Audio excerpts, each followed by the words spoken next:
12월 첫 주일입니다.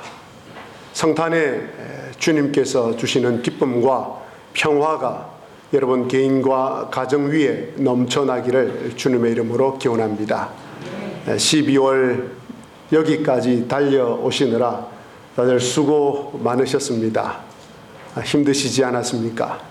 마지막 한 장 남은 달력에 하루하루를 지혜롭게 잘 보내실 수 있도록 하나님께서 또 은혜와 능력을 베풀어 주시기를 기도합니다.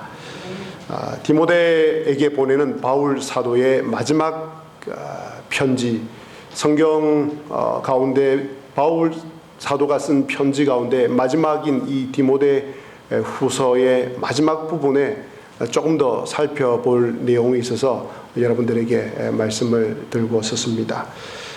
바울 사도는 복음을 전하면서 로마의 법정에서 자신의 무죄함을 변호를 합니다. 그런데 자신이 변호를 할 때에 아무도 도와주는 사람이 없었습니다.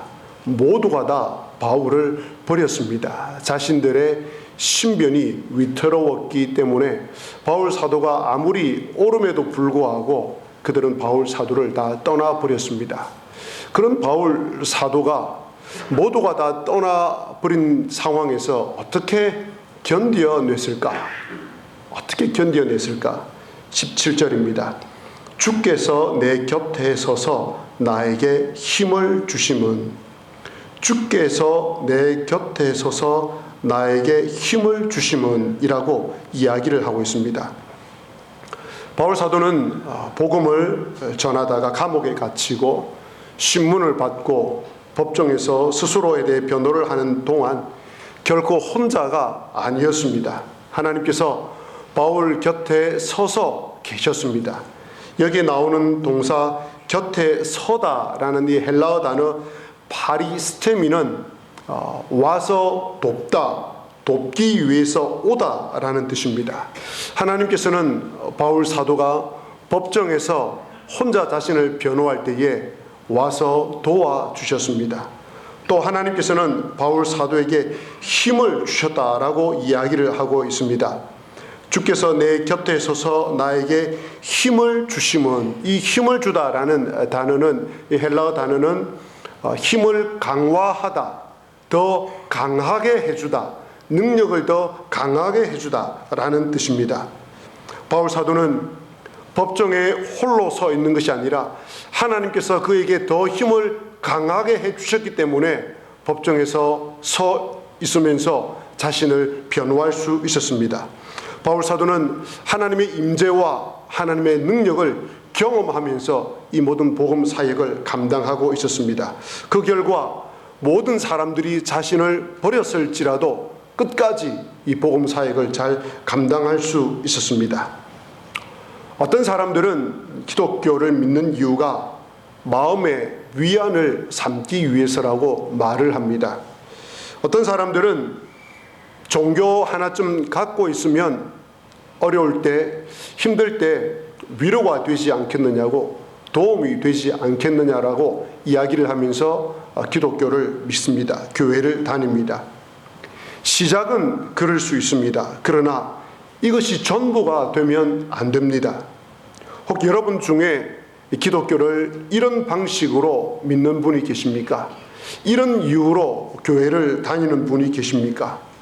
그것은 일종의 심리학입니다. 그것은 신앙이 아닙니다. 그것은 믿음이 아닙니다. 오늘 말씀을 보십시오. 바울 사도가 무엇이라고 이야기를 합니까? 하나님께서 바울 사도를 통해서 우리에게 뭐라고 말씀을 하십니까? 기독교는 믿는 대상이 분명히 있습니다. 그저 마음의 위안과 위로가 아닙니다. 종교 하나 갖고 있으면 힘이 되겠지, 그게 아닙니다. 기독교는 믿는 대상이 있습니다. 그 대상은 하나님이십니다. 그런데 그 하나님은 살아계시는 분이십니다. 실제 하시는 분이십니다. 실제로 이기게 해 주십니다. 견딜 수 있는 힘과 용기를 주십니다. 때로는 어려움을 막아 주십니다. 감당할 수 있는 능력을 주십니다. 그래서 오늘 바울 사도가 무엇이라고 17절 마지막에 이야기를 합니까? 내가 사자로부터 건짐을 받았다라고 분명하게 기록을 하고 있습니다. 여기에 나오는 사자는 우리가 아는 맹수 사자가 아닙니다. 그것을 은유를 해서 바울 사도가 기록을 하고 있는데, 학자들마다 이 사자는 로마 황제일 것이라고 이야기하고, 또 어떤 사람은 바울이 경험했던, 바울에게 다가왔던 많은 위험들이라고 이야기를 하고 있습니다. 어찌됐든지 바울 사도는 살아계신 하나님으로 말미암아 본인에게 다가왔던 실제적인 위험이었던 로마 황제로부터 건짐을 받았습니다. 많은 위협으로부터 건짐을 받았습니다. 바울 사도는 내가 그런 일을 겪었노라고 오늘 기록을 하고 있습니다. 여러분들께서 믿으시는 하나님은 실제 하시는 분이십니다. 여러분 곁에 계셔서 여러분을 돕기 위하여서 다가오시는 분이십니다. 여러분이 갖고 있는 능력으로 감당할 수 없을 때에 더 많은 힘과 더 힘을 강화하기 위해서 오시는 분이실 뿐 아니라 실제로 그 능력을 주시는 분이 하나님이십니다. 사도 바울은 그렇게 이야기를 한 다음에 하나님께서 자신 곁에 서 계시고 자신에게 힘을 주신 이유를 밝히고 있습니다. 단순히 바울 사도에게 위로를 주기 위함이 아니었습니다. 물론 바울 사도는 하나님께서 주신 그 힘과 또 능력 때문에 위로를 받았을 것입니다. 그러나 그것이 전부가 아니었습니다. 그러면 하나님께서 바울 사도 곁에 다가오셨고, 그리고 그에게 힘을 주신 이유가 무엇이라고 말합니까? 17절입니다. 주께서 내 곁에 서서 나에게 힘을 주심은 나로 말미암아 선포된 말씀이 온전히 전파되어 모든 이방인이 듣게 하려 하심이니. 바울 사도는 하나님께서 자신 곁에 오셔서 곁에 계시고 또 힘을 주신 이유는 자신이 선포한 하나님의 말씀이 온전히 전파되어서 이방인이 듣도록 하기 위해서라고 말합니다. 그 결과 로마 법정에서 바울이 변호하는 이 변호로 말미암아 로마 법정에 앉아있는 이방인들이, 많은 법관들이 예수 그리스도에 대한 복음을 듣게 되었습니다. 그리고 로마 법정뿐 아니라 로마 전역에 예수 그리스도의 복음이 전파되게 되었습니다. 마찬가지입니다. 하나님께서 저와 여러분들에게 곁에 계시고 힘을 주시고 능력을 주시는 이유는 여러분을 통해 복음이 전파되도록 하기 위함입니다. 지세포와 이룸면 지역에 살고 있는 8,000명의 사람들에게 복음을 들려주도록 하기 위해서 하나님께서 여러분 곁에 계시고 하나님께서 여러분에게 다가와서 도와주시고 여러분에게 힘과 능력을 강화시켜 주신다고 말씀을 하고 있습니다. 디모데전서 2장 4절에 보면 하나님은 모든 사람이 구원을 받으며 진리를 아는 데에 이르기를 원하노라라고 말씀을 하고 계십니다. 하나님께서는 모든 사람이 구원을 받으며 진리를 아는 데 이르기를 원하십니다. 지세포와 이룸면 지역에 살고 있는 8,000명 모든 사람들이 구원을 받고 진리에 이르기를 원하십니다. 예수 그리스도께서 이 땅에 오심이 하나님께서 이 세상을 사랑하심이라고 말씀하셨습니다. 하나님께서 이 세상을 사랑하사 독생자를 주셨다라고 말씀하고 있습니다. 온 세상 사람들을 주님께서 사랑하셨고 그 모든 사람들이 구원을 받으며 진리에 이르기를 간절히 원하시는 것이 우리 주님의 마음입니다. 그래서 주님께서는 이 일을 이루시기 위해서 우리에게 다가오셔서 힘을 주시고 능력을 주시는 것입니다. 불가능하다고 생각되는 분도 계시겠지만 하나님께서 주시는 능력과 힘을 얻어서 지세포와 이룸면 지역에 살아가고 있는 모든 사람들이 우리 주님에게로 돌아오는 꿈을 꾸시지 않겠습니까? 정말 안 믿으려고 작정하고 굳게 결심한 몇 명 외에는 모두가 다 예수님에게로 돌아와서 예수님을 나의 주, 나의 하나님이라고 고백하는 이 일을 꿈꾸어 보시지 않겠습니까? 목사님, 너무 불가능할 것 같은데요. 예, 불가능하다는 생각 드실 줄 압니다. 그러나 꿈은 꿀 수 있지 않겠습니까? 꿈은 꿀 수 있지 않겠습니까? 너무 부담이 되십니까? 그러면 이 꿈 안 꾸셔도 됩니다. 이 꿈 안 꾸셔도 대신 한 명을 전도하는 꿈을 꿀 수는 있지 않겠습니까? 한 명을 전도하는 이 목표와 꿈을 세우는 것, 이것도 부담이 되십니까? 그러면 이 꿈도 꾸지 않으셔도 됩니다. 대신에 우리 교회 안에 있는 단 한 명을 돌보고 책임지고 연락하고 교회 가자라고 이야기하고 교회에 오면 반갑게 맞이해주는 그 일은 할 수 있지 않겠습니까? 목사님, 성격상 그것도 못하겠습니다. 그냥 조용히 와서 앉아 있으랍니다. 예, 그러면 좋습니다. 부담 안 가지셔도 됩니다. 여러분 말씀하신 대로 대신 혼자 앉아서 기도는 할 수 있지 않겠습니까? 여러분 마음속에 한 명을 위해서 기도는 할 수 있지 않겠습니까? 두 명을 위해서 전도가 아니라 기도는 할 수 있지 않겠습니까? 내일부터, 아니 오늘부터 이룬면 지역에 살아가고, 지세포와 이룬면 지역에 살아가고 있는 8,000명의 사람들이 주님 앞으로 돌아와서 우리 주 예수 그리스도를 나의 주, 나의 하나님이라 고백하는 놀라운 역사가 일어나게 해 주옵소서라고 기도는 할 수 있지 않겠습니까? 그 꿈은 꿀 수 있지 않겠습니까? 안 믿는 가족이나 친척이나 이웃이나 친구 한 명을 위해서 기도할 수 있는 이 꿈을 꾸시기를 바랍니다. 우리 모두가 이 일을 감당할 때에 오늘 하나님께서 우리 곁에 오셔서 도와주시고 능력을 주시겠다고 말씀을 하시고 약속을 해 주십니다. 그러나 우리 지세포 교회가 지세포와 이룬면 지역에만 이 일을 멈추어 서면 안 되겠습니다. 이 일을 국한시키면 안 되겠습니다. 하나님께서는 우리 교회가 지세포와 거제도와 대한민국과 온 열방을 섬기라고 우리 지세포 교회를 세워주셨습니다. 온 세상을 먹이는 교회가 되라고 우리 교회를 세워주셨습니다. 그것이 주님의 마음입니다. 지난 주간에 우리 거제도 안에 동시찰이 있습니다. 저쪽에 동서로 나뉘어서 이쪽에 있는 교회들 21개 교회가 함께 연합되어 있는 교회가 지역이 동시찰이라고 합니다.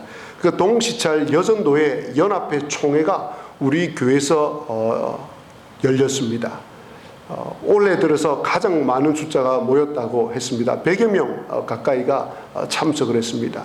저희 교회가 그분들을 섬기기 위해서 저희 교회를 또 장소로 내어드리고 떡국을 또 준비해서 대접을 했습니다.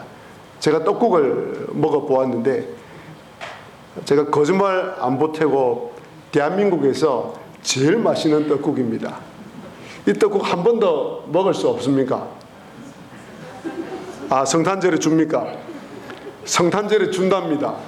저도 처음 와서 잘 모르는데 성탄절에 준다고 하니까 제 말이 진짜인지 거짓말인지 혼자만 와서 드시지 마시고 가족들, 친척들 다 데리고 와서 대한민국에서 제일 맛있는 떡국을 꼭 먹어보시길 바랍니다.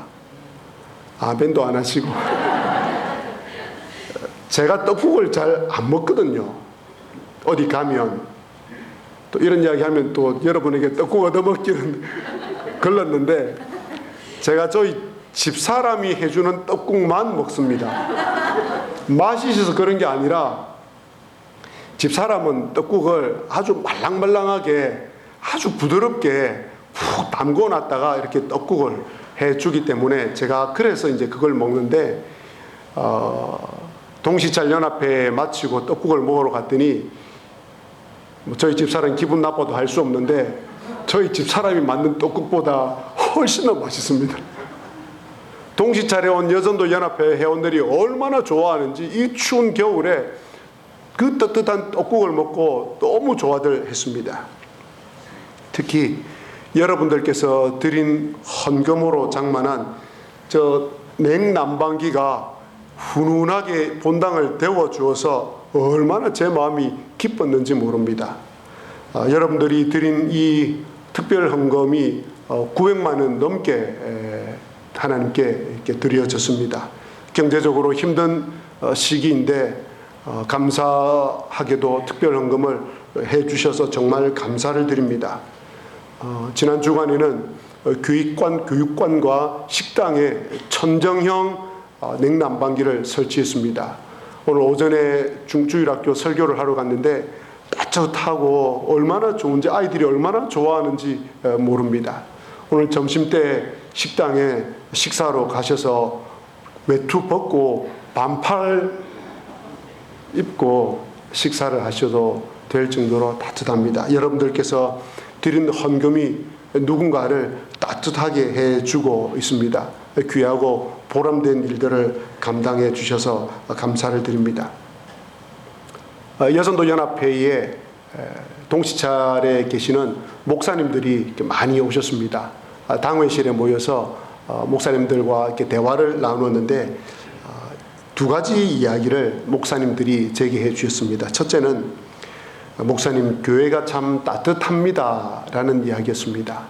난방기가 새로 설치되어서 훈훈하다는 이야기가 아니라 제 표현이 아니라 그 목사님들 표현입니다. 교회의 분위기와 느낌이 참 따뜻합니다 였습니다. 그리고 둘째로는 목사님 교회가 영적으로 살아있는 것 같습니다 라는 이야기를 오신 목사님들이 해 주었습니다. 제가 참 기분이 좋았습니다. 하나님께서 우리에게 은혜를 베풀어 주셨고 여러분 한 분 한 분께서 일구어 내셔서 만들어낸 교회 분위기이고 영적 분위기입니다. 수고해 주시고 기도해 주신 여러분들에게 감사를 드립니다. 그러면서 오래된 목사님 한 분이 옛날 이야기를 해 주셨습니다. 옛날에 거제도에 자활이 가능하고 다른 교회를 도와주었던 교회가, 아주 튼튼하고 건강한 교회가 세 곳이 있었답니다. 그 세 교회 가운데 한 교회가 지세포 교회라고 합니다. 제가 그 이야기를 들으면서 이제 슬슬 자부심이 이제 생기기 시작했습니다. 그러더니 이제 그 맞은편에 염광교회 담임 목사님이 앉아 계셨습니다. 그 염광교회 담임 목사님을 보고 이렇게 이야기했습니다. 옛날에는 염광교회는 지세포 교회와는 비교도 안 되었어. 이렇게 말하는 거예요. 그 다음 한 말씀 더 하셨어요. 심지어 고현교회는 얻어먹는 교회였어. 이렇게 얘기하더라고요. 그만큼 열악했다는 뜻입니다. 제가 그 이야기를 들으면서 우리 지세포 교회가 거제도를 또 많은 사람을 먹이는 교회였구나, 섬기고 돕는 교회였구나 라는 자부심이 들었습니다. 저는 우리 지세포 교회가 거제도를 뛰어넘어서 이 땅에 가난하고 약하고 소외되고 상처 입고 병든 수많은 사람들을 돕고 먹이는 교회가 될 것이라 믿습니다. 선교 지역에 교회도 세우고 학교도 세우고 가난한 사람들 우물도 파주고 매년마다 단기 선교를 가게 될 것이라 믿습니다. 거제도 끝에 있지만 온 세상을 먹이는 교회가 될 것이라 확신합니다. 하나님께서 우리 교회를 쓰실 것이라고 믿습니다. 그러려면 이 지세포와 이룸면과 온 세상 사람들을 우리가 섬기고 먹이려면 다양한 그릇이 잘 준비되어 있어야 합니다. 찬양팀과 구제팀과 남녀 전도회와 구역과 새가족부 또 전도팀, 중보기도팀 등이 잘 준비되어 있어야 합니다. 그래서 내년에는 남녀 전도회가 우리 교회가 후원하고 있는 미자립 교회에 가서 1년에 한 번 내지 2번 그곳에 가서 함께 예배드리는 시간을 가질 계획입니다. 이번에 저희들이 추수감사절에 들어온 과일을 갖다 드리면서 함께 그분들을 또 함께 오시라고 해서 식사를 초대하는 시간을 가졌습니다. 목사님 가정들이 오셔서 내 가정이 오셔서 얼마나 좋아하시는지 지스포 교회와 또 성도님들에게 정말 감사를 드린다고 하면서 제가 이 제의를 했습니다. 1년에 한 번 우리 교회 모든 성도님들이 오후 시간에 여기서 예배를 드리지 않고 다 흩어져서 목사님들 미자립 교회에 가서 예배를 드리면 어떻겠습니까? 그러니까 너무 좋지요 그러더라고요. 그래서 내년에는 꼭 기대하시기를 바랍니다. 하나님께서 우리만 예수 믿는 것이 아니라 미자립 교회에 있는 성도들과 함께 형제요 자매된 것을 우리가 기쁨을 누리면서 그들을 도와줄 수 있는 귀한 기회를 삼으려고 합니다. 그리고 또 내년부터는 매년마다 남녀 전도회가 돌아가면서 전교인 전도 축제를 기획하고 준비하려고 합니다. 각 전도회가 갖고 있는 특색과 아이디어를 살려서 전도 축제를 감당하려고 합니다. 각 전도회에서는 모여서 교제하고 전도하고 이웃과 열방을 돕는 일에 열정을 쏟아 주시기를 바랍니다. 여러분 모두가 이 모든 일들을 잘 감당할 때에 감당하려고 할 때에 하나님께서 여러분들 곁에 오십니다. 그리고 여러분들을 도와주십니다. 하나님의 능력이 여러분 가운데 강하게 임하십니다. 그냥 가만히 있으면 이런 능력과 이런 힘이 여러분들에게 임하시지 않습니다. 오늘 말씀이 그것을 증명해 주고 있습니다. 말씀을 맺겠습니다. 하나님께서는 구약 성경에서 자신의 이름을 바벨론 온 땅에 드러내시기 위하여서 다니엘을 하나님의 종으로 삼습니다. 그리고 그 뜻을 정한 다니엘에게 하나님께서 지혜를 주십니다. 그리고 다니엘에게 사자굴에서 살려내는 놀라운 은혜를 주십니다. 꿈을 해석할 수 있는 지혜를 주십니다. 총리 중에서도 가장 똑똑한 총리가 되게 하십니다. 왜요? 하나님의 이름을 온 바벨론 땅에 하나님의 이름이 온 바벨론 땅에서 높임을 받도록 하시기 위해서 이러하셨습니다.